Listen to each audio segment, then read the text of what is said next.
ये वाला क्वेश्चन देखो भाई, क्वेश्चन नंबर 3 है एनसीईआरटी एक्सरसाइज का। और ये क्वेश्चन नंबर 3 आपसे क्या कह रहा है, जैसे आपने पहले वाले क्वेश्चन से लगाए सिमिलर कॉन्सेप्ट के ऊपर बेस्ड है, लेकिन कुछ एडिशनल में। मज़ा तभी आता है जब कुछ वेरिएशन आए, ताकि कुछ नई चीज़ों में दिमाग लगाने में हमें भी और आपको भी मज़ा आए। आपसे कह रहा है give the magnitude and the direction of the net force acting on a stone of 0.1 kg।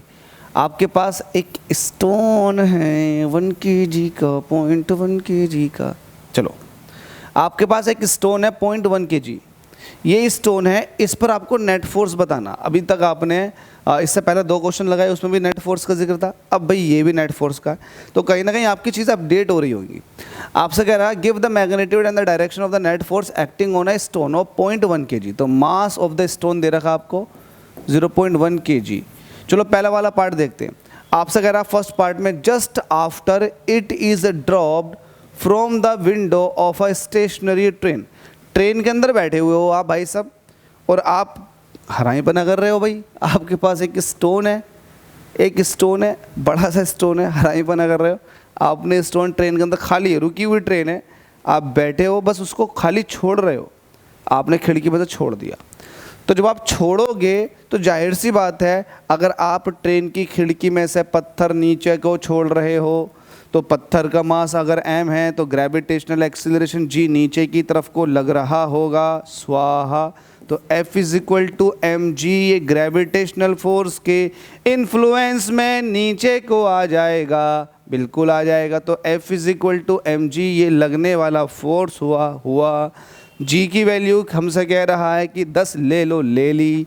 तो यहाँ पर आप देखें F is equal to mg से की वैल्यू कितनी आ रही है, मास दे रखा है 0.1, जी की वैल्यू दे रखी है 10, तो वैल्यू आ जाएगी 1 न्यूटन। अगर आप स्टेशनरी खिड़की में से एक पत्थर को ड्रॉप कर रहे हो, स्टेशनरी खिड़की के साथ साथ ट्रेन भी तो स्टेशनरी है, बिल्कुल है। तो स्टेशनरी ट्रेन में से स्टेशनरी खिड़की के अंदर से आपने पत्थर को जस्ट नीचे को ड्रॉप कर दिया, तो लगने वाला फोर्स कितना होगा, F is equal to mg से निकाल लो। तो F is equal to mg से वैल्यू आ चुकी है 1 न्यूटन। पहला वाला पार्ट खत्म। अब देखिएगा दूसरे वाले पार्ट की तरफ को चल रहे हैं। आपसे कह रहा है कि नेट फोर्स बताओ just after it is dropped, ये छोड़ा गया है फ्रॉम द विंडो, विंडो में से ट्रेन की, लेकिन एक कांस्टेंट वेलोसिटी से ट्रेन आगे को चल रही है, कांस्टेंट वेलोसिटी से। अब मुझे एक बात बताओ, जब ट्रेन कांस्टेंट वेलोसिटी से आगे की तरफ को चल रही है तो किसी तरह का कोई एक्सीलरेशन आगे की तरफ को नहीं आ रहा, क्योंकि कांस्टेंट वेलोसिटी ऑलरेडी है ट्रेन की, तो एक्सीलरेशन नहीं है। जब एक्सीलरेशन नहीं है तो आगे की तरफ को किसी तरह का कोई भी एक्सीलरेटेड फोर्स नहीं होगा, किसी भी तरह का कोई आगे की तरफ को फोर्स नहीं होगा उस स्टोन पे।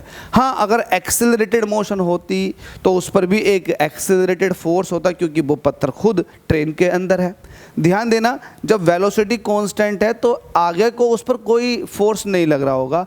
स्टिल वो ट्रेन के अंदर अगर रखा हुआ है, ट्रेन के अंदर अगर रखा हुआ है तो ट्रेन आगे की तरफ को जा रही है कांस्टेंट वेलोसिटी से, तो आगे की तरफ को कोई भी नेट फोर्स नहीं लग रहा होगा, क्योंकि ट्रेन कांस्टेंट वेलोसिटी से आगे जा रही है, मैंने पिछले क्वेश्चंस में बताया था।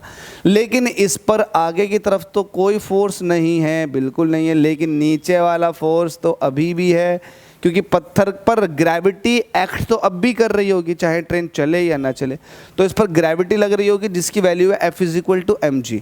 अब मुझे बताओ फोर्स, ग्रेविटेशनल फोर्स अभी आपने ऊपर भी कैलकुलेट किया था, F is equal to mg, mass कितना है 0.1 का, g की वैल्यू कितनी है, तो भाई ये 1 न्यूटन का फोर्स अभी भी लग रहा होगा। तो 1 न्यूटन का फोर्स लग रहा है चलती हुई ट्रेन में, एक कॉन्स्टेंट वेलोसिटी से ट्रेन चल रही है, उसमें से आपने पत्थर को ड्रॉप किया है, तो फोर्स कितना लग रहा होगा आपने बता दिया 1 न्यूटन का। तो पहला वाला पार्ट फिनिश, दूसरा वाला पार्ट फिनिश, तीसरे वाले पार्ट की तरफ को चलना है। तीसरा वाला पार्ट आपसे कह रहा है कि अब आपको just after it is dropped from the window, window में से फिर से गिराना है। कैसी विंडो हो गई यार, तीसरी बार आ गई, विंडो में से फिर से गिराना है, लेकिन ट्रेन इस बार एक्सिलरेटिंग मोशन कर रही है हॉरिजॉन्टल डायरेक्शन में। जब हॉरिजॉन्टल डायरेक्शन में एक एक्सिलरेटेड मोशन है, पहले से ही एक एक्सिलरेटेड मोशन है, तो इसका मतलब एक्सिलरेटेड मोशन का मतलब ये है कि इस ट्रेन का एक्सिलरेशन अब है।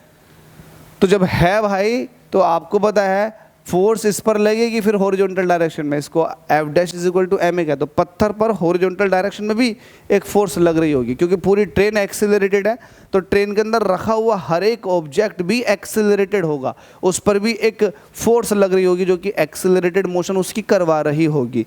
अब आप देखें कितना लग रहा होगा हॉरिजॉन्टल डायरेक्शन में फोर्स, तो आप देख लेंगे इसको एफ डैश को, मास कितना है 0.1, कितने एक्सेलरेशन से आगे को भाग रही है 1 के, तो वैल्यू आ जाएगी 0.1 न्यूटन।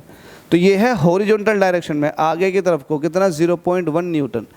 अब जरा वर्टिकल में देखो, वर्टिकल में तो ग्रेविटी थोड़ी ना चेंज हो गई भाई, ऐसा थोड़ी ना हुआ कि आप सो रहे थे और सुबह उठ कर देखा हो आप तो बहुत ही ज़्यादा, आपका तो वजन बहुत ही ज़्यादा हो गया, आप पर तो बहुत ज़्यादा ग्रेविटी लगनी शुरू हो गई, ऐसा थोड़ी ना है। ग्रेविटी तो still F is equal to M G के हिसाब से ग्रेविटेशन फोर्स लग रहा होगा, जो कि 1 न्यूटन हर बार आ रहा है।